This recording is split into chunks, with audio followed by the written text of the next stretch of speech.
So welcome back to another episode of the IMG series. My name is Christina. I constantly forget to introduce who I am and mention my name. But anyway, my name is Christina, and today I have with me Dr. Alexandra Reyes. So thank you so much for being Hi, here with us, Alex. thank you for having me. It's an honor to be a part of this series, and actually, I'm a big fan of your channel. You know, Oh gosh. it's a big help to other IMGs. So keep it up. Thank you. So like all my other guests, before we kind of get into like the nitty gritty of stuff, and before I ask some of the questions that were sent in by my followers, tell us, Alex, a little bit about your background and kind of like where you are right now. But like, sorry, before that, I forgot to mention congratulations because you matched recently, which is huge. I can't wait to be on the other side as well. Oh my gosh. Thank you. So yeah. so, for me, my story is I was born and raised in the Philippines. I'm a city girl. I grew up in the city, Manila. I did my pre-med BS biology in the University of Santo Tomas, and I also did my medical school there. And then I did 1 year of postgraduate internship.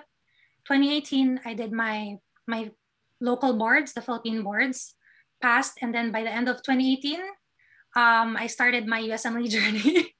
2 years forward, and here I am officially matched Oh finally my gosh, to yeah. family medicine in West Virginia. So I'm currently start doing the paperwork for the transition to residency. So I'll be starting in July, and I'm also studying for my step 3. So I'll be taking it right before I move to West Virginia, which is a big tip if you are taking your residency. Do this step 3 before residency. It's a big help. And yeah, so I've been just grabbing every opportunity as I can get. Yes. So, okay.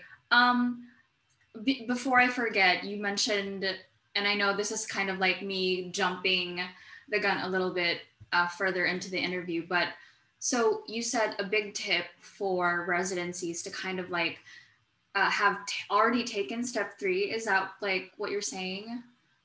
Yeah. So for what I mean, the higher batches, my alumni would suggest that for me. It's because there's a big transition when it comes to residency, especially if you're not used to the U.S. system, you didn't grow up in the U.S. Um, you are going to adjust in a lot of things, not just in the hospital, but also where you're gonna stay. Like right now, I'm in California, but I'm going to West Virginia, and it's a whole. I've never been there. Yeah. Given that everything is virtual, I've only kind of got a glimpse of it virtually. So it's still gonna be a big move for me, a big adjustment. So one of the things that the advice they gave me was that I should take my step 3, so just get it out of the way. Yeah. I mean, it's not like as heavy as step 1 or step 2, but it's still a big deal with residency, and it's gonna help you. It's one of the requirements to proceed to the second year.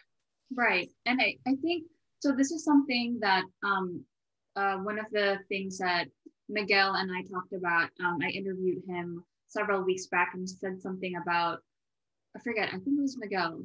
But someone had mentioned that step 3, when you're applying for residency and they see that you've already taken step 3, it's kind of, like you said, like a huge plus because programs already think that you've already like prepared way ahead of your like batchmates. So I think, like you said, I've also been told the same thing by people who've already like matched a residency, that kind of like it's a huge plus, especially as an IMG, to have already gotten like step 3 out of the way, because Right. program directors will kind of mark you and be like, okay, this person's kind of like already like in full residency mode.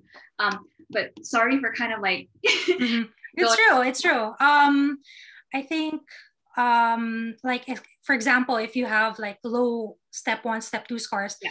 for some people that can be a leverage. That's a way for you to get back yourself in that game, Yeah. and be in competitive mode. Right. Using that step 3 score if you can, if you have the opportunity to get a better grade, go for it. For some, there are some programs that actually require you to have a step 3. So it really depends on the program, especially if you're visa requiring. Fortunately, I don't, because I'm a green card. So I think that was like a huge advantage for me. Right. It's just that I have the spare time to focus on step 3. So why not? I'm just gonna get it out of the way. Yeah, why not?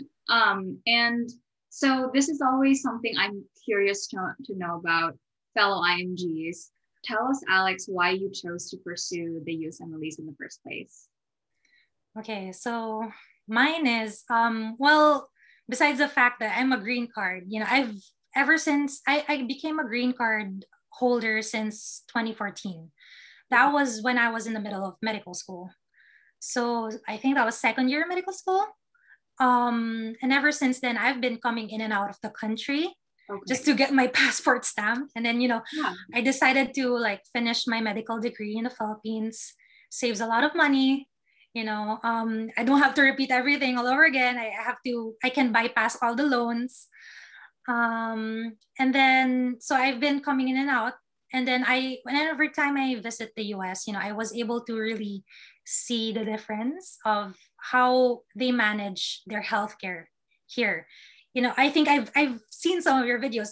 It's very common for IMGs to say, in the US, it's very, organized. You go through the PCP first. One of the reasons why family medicine is beautiful, you get to target any patient population and they go through you. You are the primary care provider. And, if by all means, if you can manage this patient on your own, why not? If not, you can always refer to specialists. And I think that's amazing as a physician to get that challenge, and as well as have no limits in medicine. I think that is something that really stood out to me coming here to the US, because I feel like family medicine physicians here in the US compared to, correct me if I'm wrong, to family medicine physicians in the Philippines have a bigger responsibility, because they're able to sort of take care of a bigger population here in the US. And since we're talking about that now, what other differences have you noticed in the healthcare system, or just like training and your clinical experience between the Philippines and here in the US? Actually, that was one of the things that I pointed out in my personal statement. So I said there, like, family medicine was kind of undervalued in the Philippines. You don't really see people go to family medicine because you go straight to a specialist. That's why. And it's when I went here and I saw how they were, they utilized every knowledge that they have in medicine. That's amazing. So in the Philippines, I had a limited experience. Not only was it because I was kind of busy doing other medical school stuff. Like I think I was at the time I was studying for Revalida, so I wasn't really super focused. In the Philippines, the family medicine rotation is kind of like the chill rotation compared to the others, right? So it's not like something you really focus on, right? But here they really value it, and especially if it's like an underserved community, it's something that patients really need. And one of the things that I noticed, American medical graduates, they don't focus on primary care as well, or just, based on what I know, it's usually IMGs that go for primary care specialties. So that's why they say that the US has a deep need for primary care physicians. So I want to be part of that. And thank goodness for the majority of IMGs who choose to pursue it's mostly family medicine and internal medicine. And I feel like the fact that IMGs have so much hands-on experience in their home countries, and they're very involved in like diverse communities. IMVs are definitely like the perfect group of physicians to kind of like penetrate that specialty. So before we talk further about residency and your interviews and things like that and the application process, I had a question from somebody who asked, oh, she's a first year medical student and she's considering the USMLEs. Any tips on how to start? And I guess I'm also curious to know, how did you start the whole preparation for the USMLE? So for me, like I kind of decided I'm gonna go for the USMLE when I like in the middle of medical school, but I only really officially started my journey after the Philippine boards. I mean, it doesn't work for everyone. So Right. like how I see my work, I kind of tackle what's right in front of me. Right. Like it's a slow step, it's a small step, but it's progress. It's a slow progress, but it's still progress, you know. So for me at the time, you know, I have to get through all my requirements in medical school because I need to graduate. How can I how can I go for residency? Then I have to do my internship, I have to pass the boards.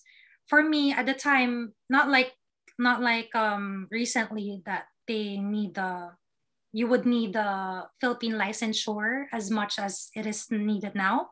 Right. I decided to use the Philippine licensure exam in the Philippines to the physician licensure exam in the Philippines so that I can kind of like a stepping stone. Yeah. Because biology, you don't really have board exams there.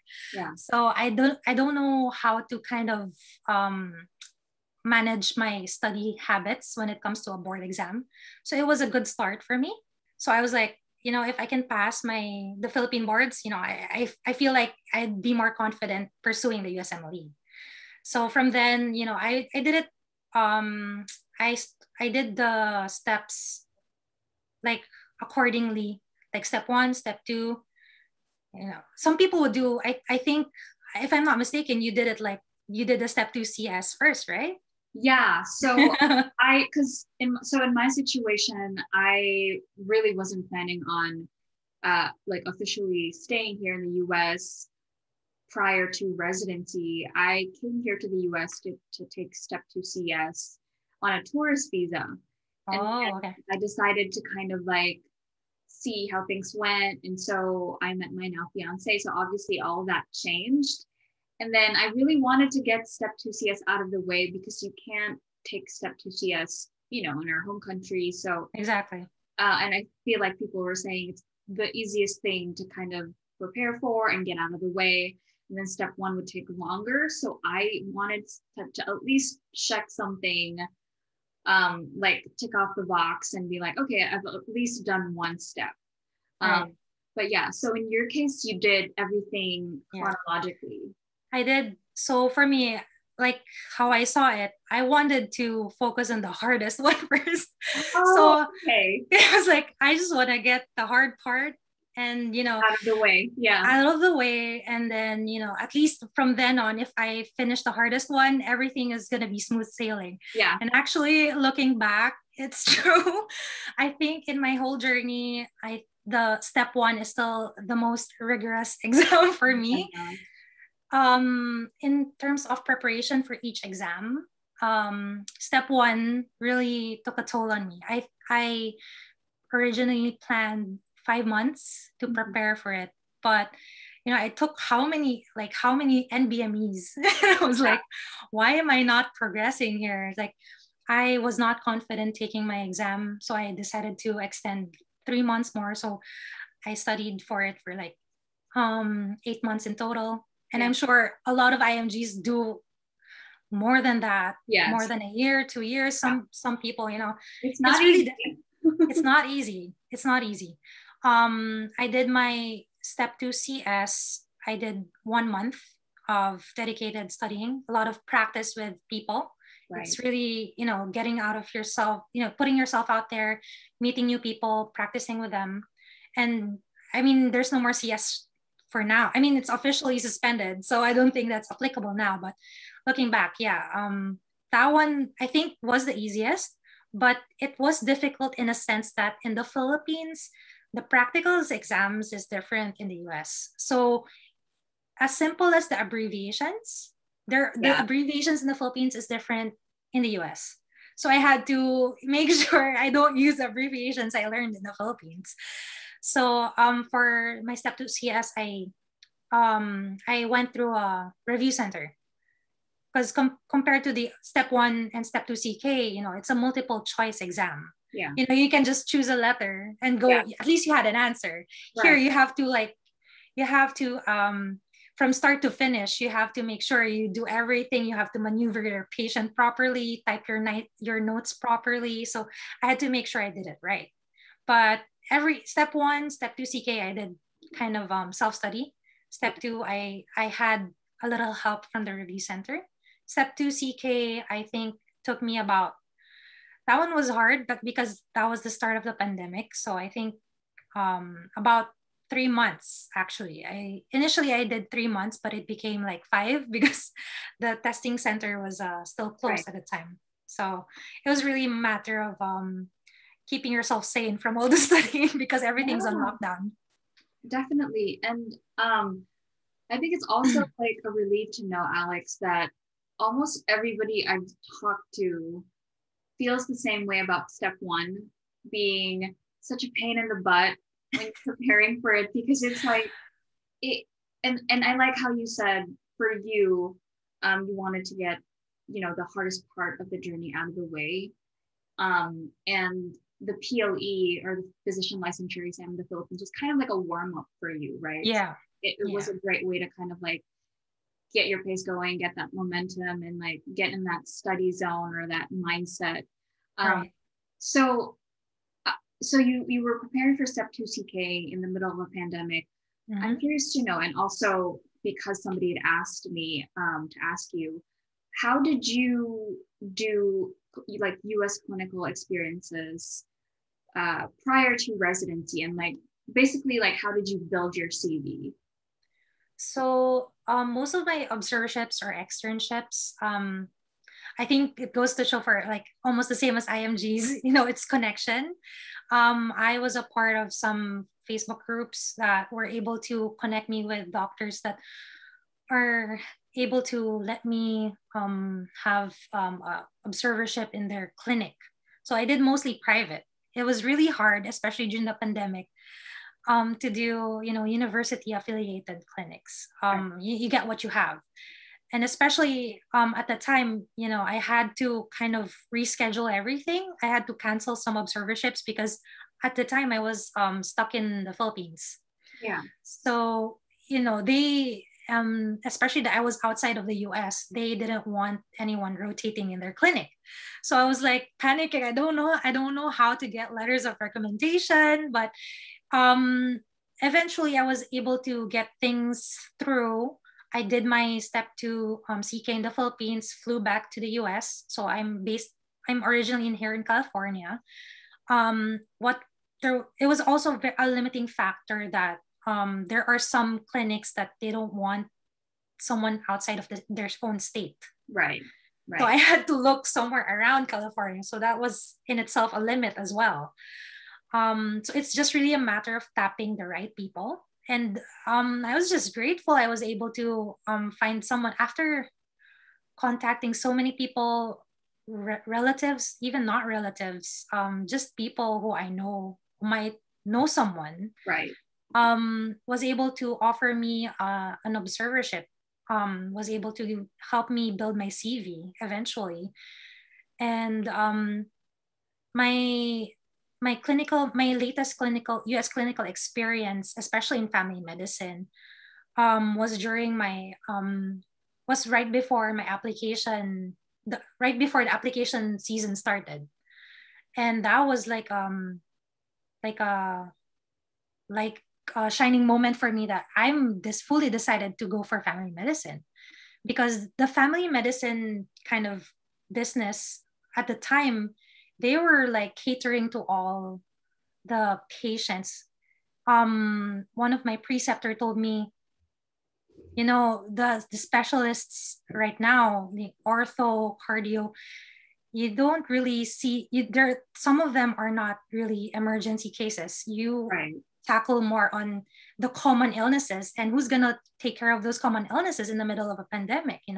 The primary care physicians are going to be there to help you out. So I feel like that's an amazing job as a doctor. So during my experience at that time, rotating in Central Valley, California, I was able to really decide on family medicine, because at the time I was like still kind of thinking of going for internal medicine. But yeah, at the time, I'm full blown gonna go for this, and I'm here. I matched. Yeah. So when you were trying to get those U.S. clinical experiences, Alex, were you targeting family medicine exclusively, or were you open to kind of getting, observerships or rotations in other specialties? What was your approach when you were, you mentioned it was mostly private clinics, and I think even up until now, it's still really hard to reach out to the universities, the teaching hospitals because of the pandemic. But yeah, what was your approach? Initially, I was looking for IM and FM rotations. Okay. I had IM rotations, but they were canceled during the pandemic. So, when it was mostly FM rotations that were offered to me. So one of the reasons why I really kind of focused on family medicine was because I didn't really have an LOR for IM as well. Right. Not a recent one, at least. So right. my IM rotation was still back in 2017, and it was not even in the US. So I feel like I have a better chance in family medicine. Yeah. And during my rotation, I really enjoyed it. So it was a big win for me. Okay, I love that. And I'm curious to know, because a lot of the Filipino IMGs I've talked to, they always say, apart from connections, like look for the next Filipino that is willing to take you in. Were you thinking about like looking for Filipino physicians, or were there, like American physicians who took you in, or like with open arms and kind of like took you under their wing? I did have Filipino physicians. It's honestly an advantage. It's an advantage. You tap into a Filipino, they're willing to help you out. But there are also I had a letter of recommendation also from an American physician. They see this as an opportunity for you to learn, and if you're very eager to learn, you want to be there, and you show that initiative, they're willing to give you that slot and give you that letter of recommendation as well. Absolutely. I love how the Filipino community, I think wherever you go, I can only speak for the US, but I'm pretty sure it's the same in any country that you go to and you find like a Filipino community. They're always like, they want to take you in, they want to look after you, they want to treat you like their own. Yes. So I love that about being Filipino. And this is something that I think I and a lot of IMGs want to get more information about, like, talking about red flags. So in your opinion, Alex, since you've already kind of gone through the application process and spoken to program directors and things like that, what in your opinion would be considered red flags when applying to programs? And whatever red flags you talk about, what do you suggest doing about those red flags? So for red flags, actually, personally, when I was applying, I thought my scores were a red flag. They weren't like the best. They were kind of below average, but I tried to make sure my CV was something on a competitive level, right? But I think during the interview season, I would say it's really a matter of how you respond through situational questions. I think for me, that's how I see it. They want to know how you interact, how you deal with difficult situations, and they will know when it's a red flag. The way you handle certain situations. Right. Yeah. I mean, mostly what they ask is like, how do you handle stress? Um, but you have to make sure you be honest on your response, right? So other red flags, usually besides how you respond in situational questions, I think another one is the gap year. So one of the questions they would ask me was, what have you been doing since graduation? So how have you been, improving your clinical skills? So that's when your CV comes in, you defend everything you've put in there. You tell them what you've been doing. So it's nice that you keep yourself active every now and then. You do your studies, but at the same time you do observerships. I was also in the Philippines at some point during my journey, so I was able to do a little bit of moonlighting as well. And I wasn't limiting my moonlighting to just like in the ER. I was like doing everything. I was doing diagnostic centers. I was being a company physician, just trying to make myself flexible, because family medicine in general is a flexible specialty. You have to make yourself flexible to what patient population you're in. Right. And since now we're kind of talking about residency and the application process and things like that, you mentioned they asked more situational questions during your interviews, Alex. What were some of the strengths that they brought up based on the application that I know you mentioned like your personal statement and also other factors, but what were some of the things that they pointed out were strengths that you feel were strengths on their like? I feel were strengths. Well, they kept pointing out about my work experience. Actually, I had several work experience. So I did whatever moonlighting I did in the Philippines and whatever observership I did. I put it all there, and they would ask me. They were focusing mainly on my recent ones, my recent US clinical experience. Okay. Because at the first half of my interviews, I was still doing my clinical experience. So I was telling them where I am and what I was doing. So they were very intrigued. I told them I did 1 month of 1 month externship in this private clinic, and I guess they enjoyed having me there, helping them out. They offered me a job as a medical assistant, and I helped them out. So they were like, oh, okay, that's a very good. That's a green flag for them. Yeah. So that was, I felt like, was a strength for me. That speaks out something about you, that your work ethic is so good that they want you to stay, right? Exactly. And so I know every specialty is different in terms of like what programs look for and things like that. But between IM, internal medicine, and family medicine, what are some of the things that, or certain like factors that programs look for in applicants for family medicine? So I think for what I believe is, there's actually statistics for that, what program directors really focus on depending on the specialty you're applying to. But what I personally think is a big factor for them is that, for example, in family medicine, how dedicated you are to the field. Because there are some people who use family medicine as a backup specialty, because it covers everything. So they want to know how dedicated you are to the specialty, and you're just not using it as a backup, right?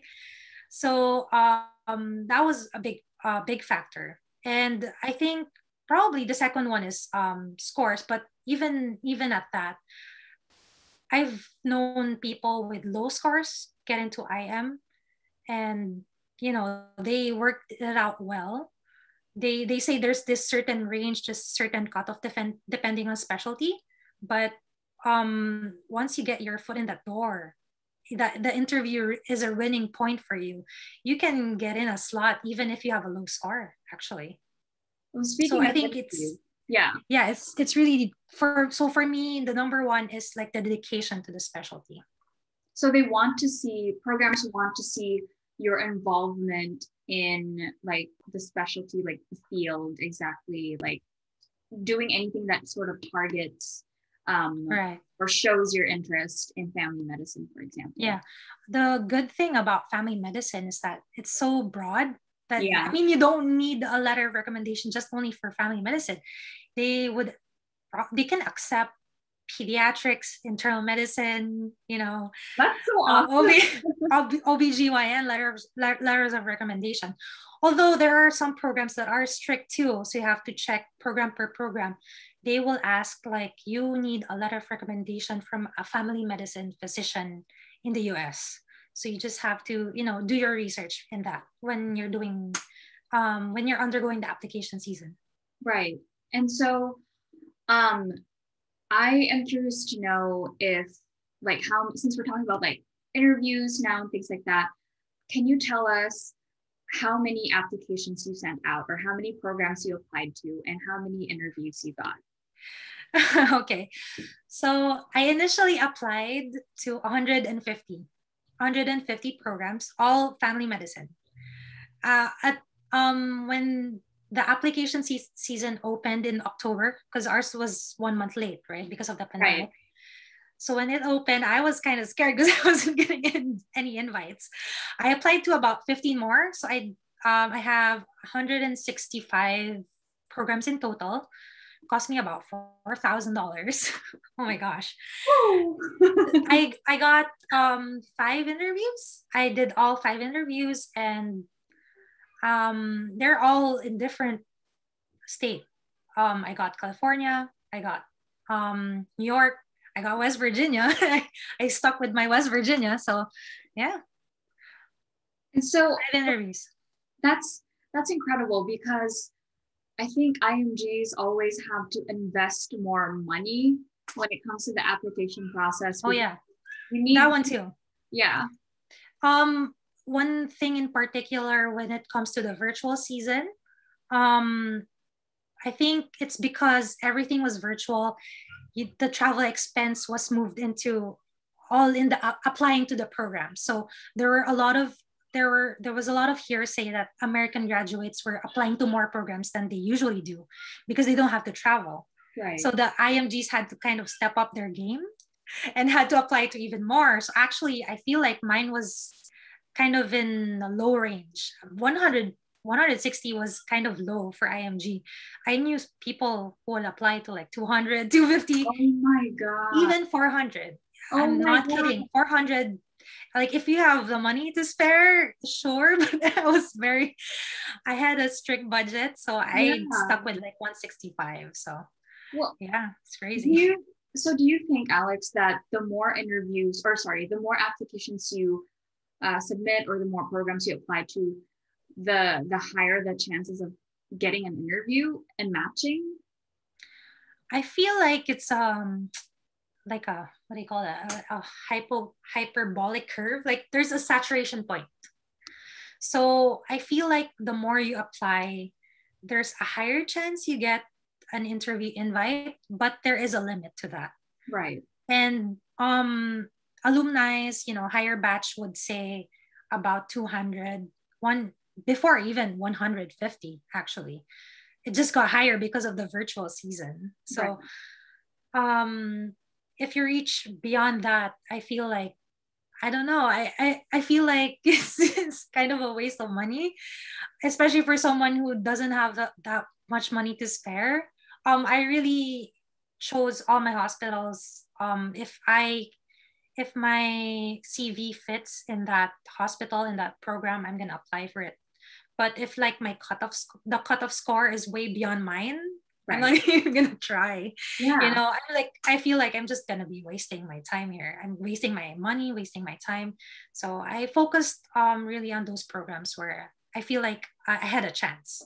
Sometimes you also need to be practical. I know there's like an ounce of desperation as an IMG to make sure you apply to a lot of programs. So it's like the higher chances of matching, but at the same time, you're thinking to yourself, like you said, this is going to even be worth it in the end when you're applying to pretty much every program out there, but it's not within your budget and you're just going to be on the losing end.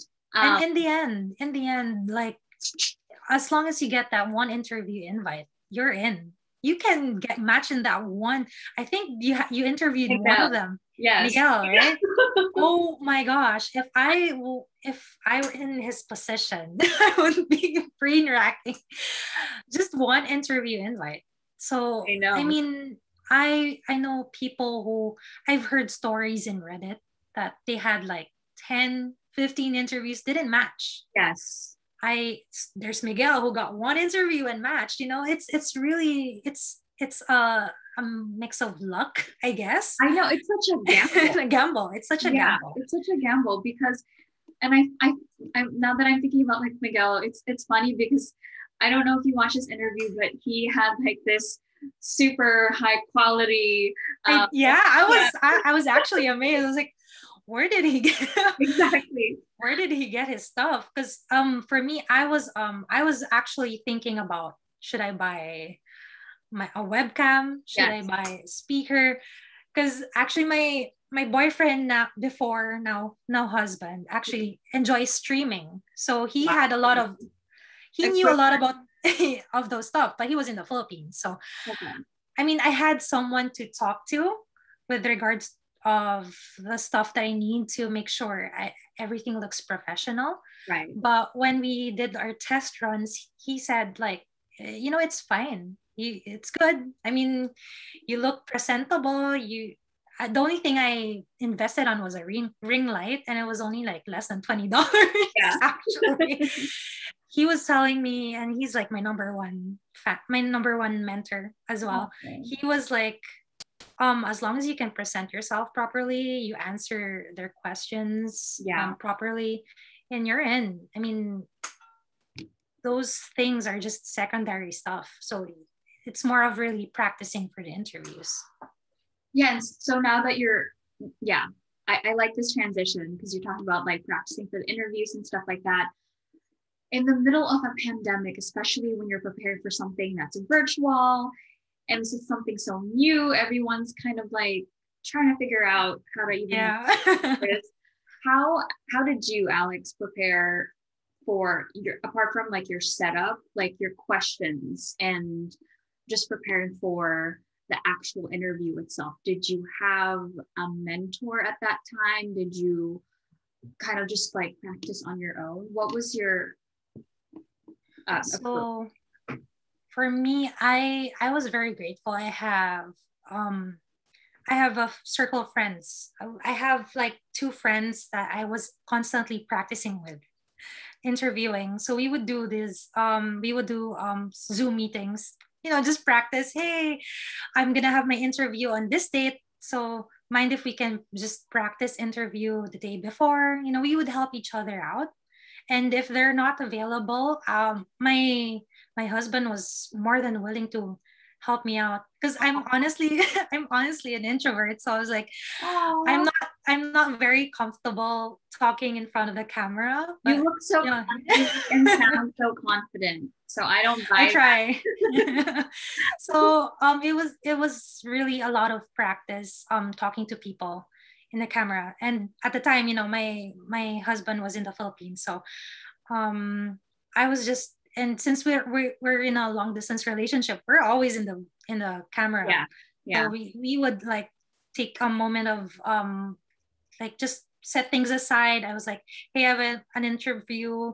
Can you practice me? I would give them a set of questions that would, they typically ask.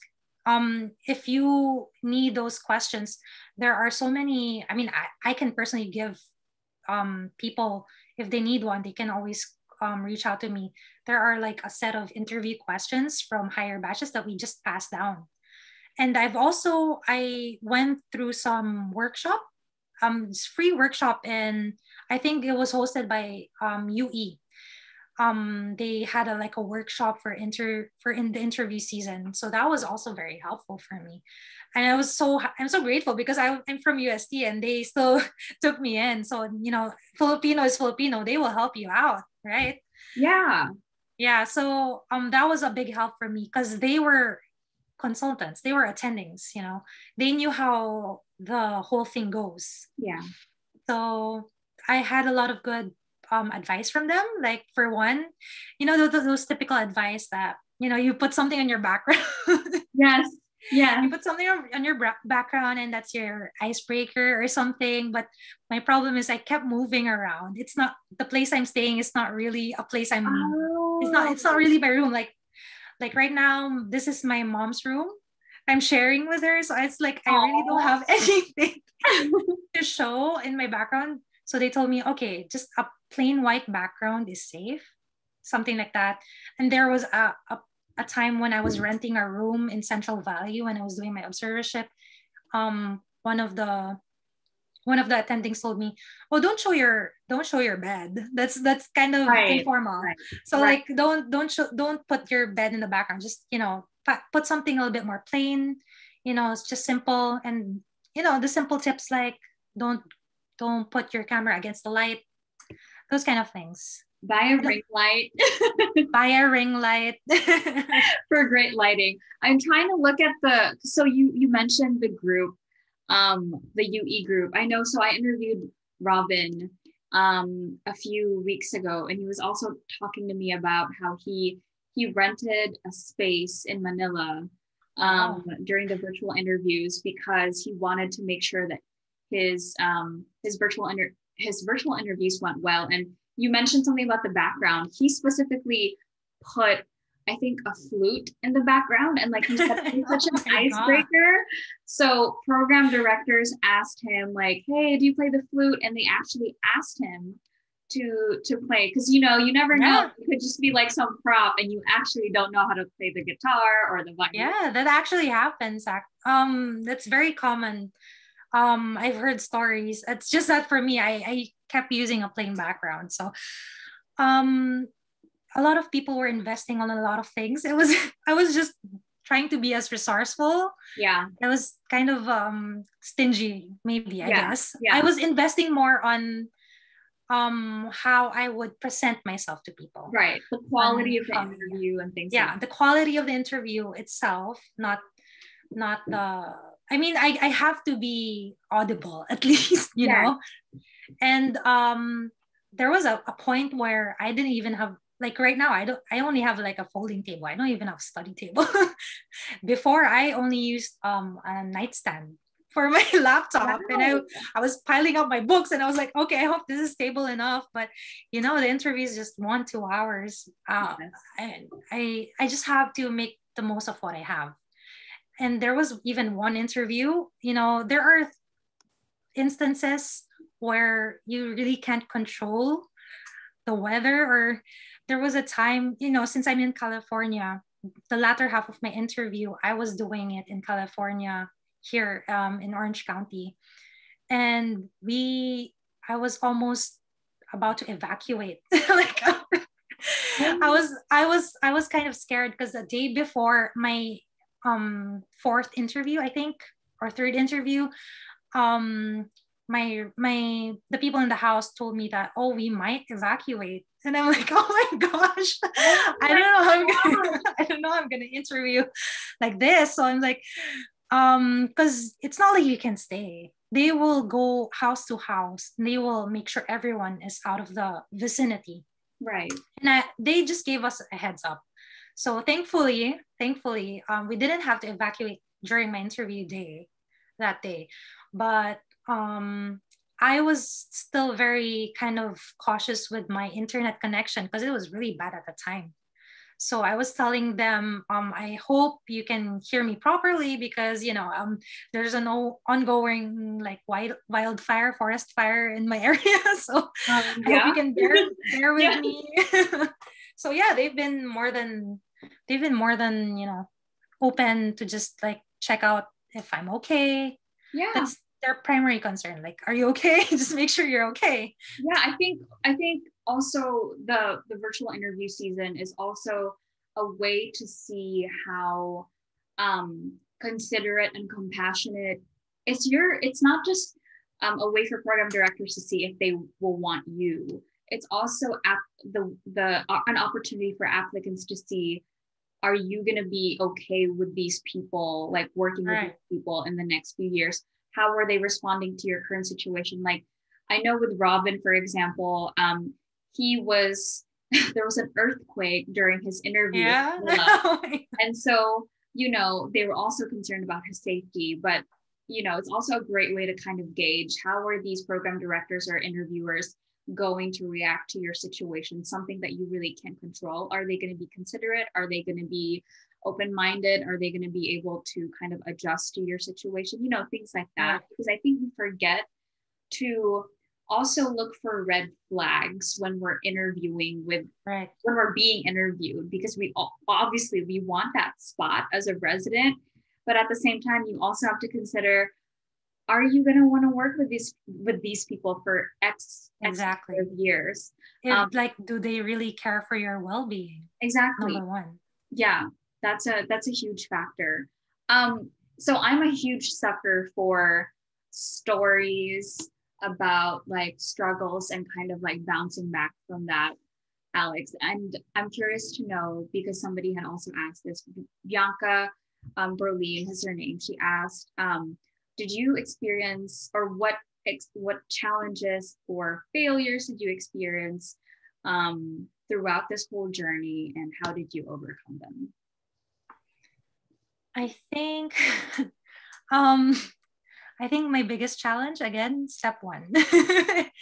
I think a lot of people would say also step one. I mean, for me, it's really a big struggle because I mean, it's not like I failed or anything, but I was at a point where I was not passing my NBMEs. I wasn't passing at all. Like, I think I did like 9 NBMEs, and I think I only passed like 2 of them. Sorry to cut you, but NVMEs are the worst exams in the world. I hate them so much. I'm preparing for step one right now, so I'm trying to like internalize what you're saying. Right. So they say, do the NBMEs. That's where you gauge Yes. your progress. So at the time, I was doing NBMEs once a month, just to see my progress monthly. And I was like, why am I not progressing? That's why I kept extending my review. It really hit a big point in my mental health because I gave so much. I gave so much for it because they valued step one score so much, right? Yes. And I feel like at the time there was a point where I was kind of sacrificing my free time, my hobbies, just to make sure I get enough information in. And I realized, I wasn't. This is the wrong way to do it. You have to. I realized it's not a sprint. It's a marathon. You have to conserve your energy all throughout the race. So for me, it took a big toll on my mental health. I had to take a quick break from the studying and reevaluate my study schedule and work what's best for me. So eventually, I mean, everything turned out well. I mean, I wasn't like a stellar student. I'm very much an average student, but I was able to get through the step one just as much as any IMG would. That was the biggest challenge for me. And like I said, once you get through that hardest exam, everything goes well, smoothly. Everything is easy peasy. So I'm curious, Alex, this is just a question from me, but because I want to like imagine it when I get to that point as well. What was the feeling you had after having taken and passed step one? What was that like? I was crying. Oh, you? I was crying. I was like, because when I was, you wait for like 3 weeks before you get your score, and those were like the most difficult weeks of my life because I don't. There's at that point you can't do anything anymore. You just have the waiting period is, it's just the worst thing. I was in the Philippines at that time when I was waiting for my results. So I was trying to keep myself busy. Yeah. So I was moonlighting. That was something that was helpful for me. Another thing was like I told you earlier, I sacrificed a lot of my hobbies. I didn't even work. I was like just dedicated studying for step one. That I was just every day step one.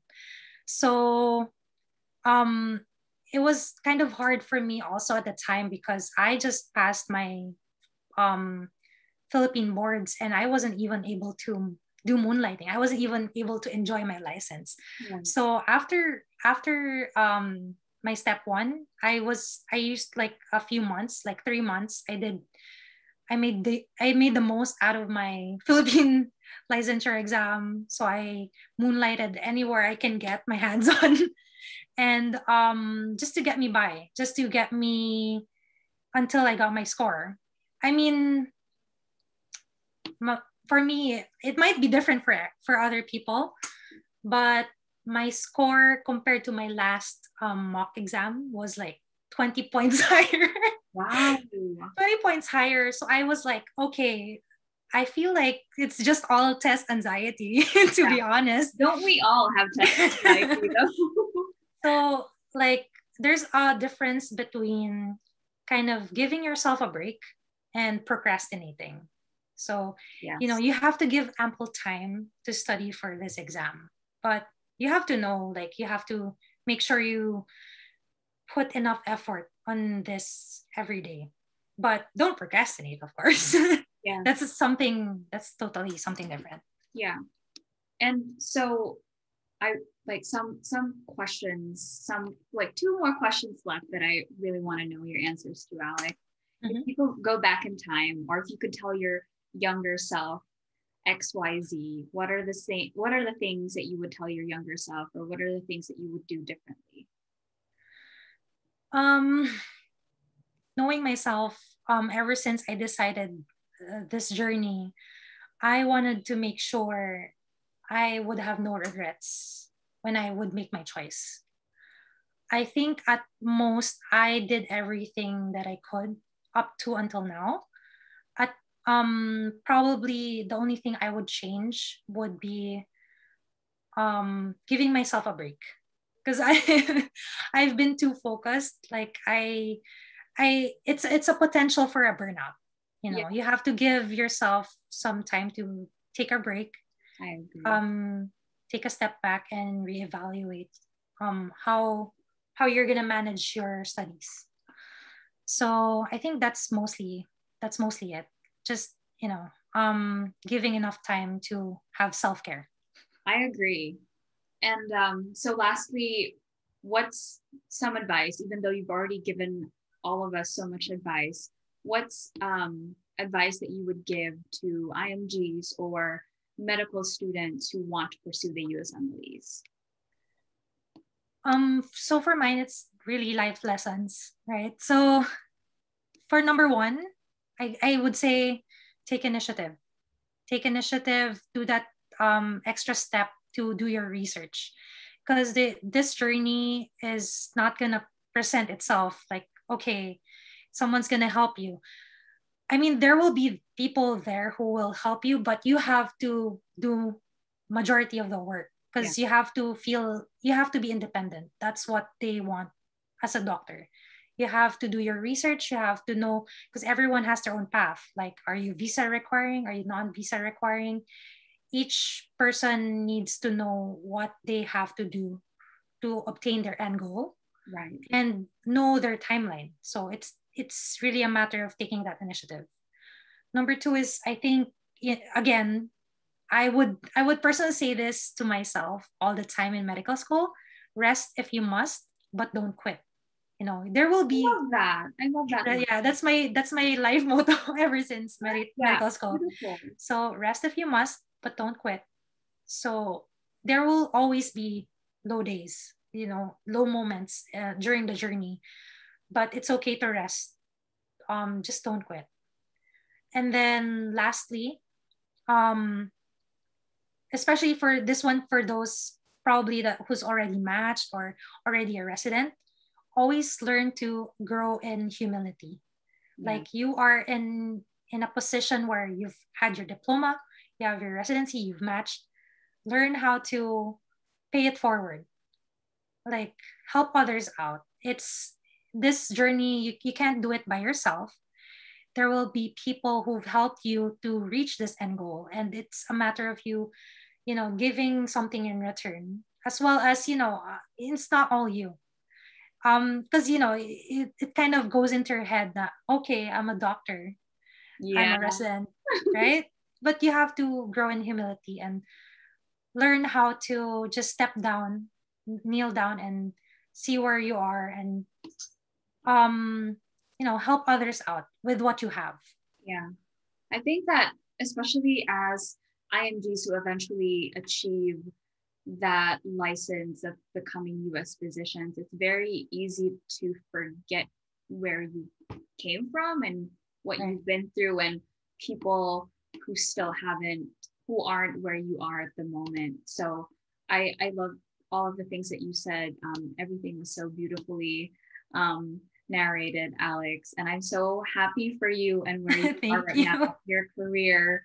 And I really appreciate you spending time with us today. And um, I will definitely be leaving your Facebook or your Instagram handle. Both, if you want. Feel Yeah, free.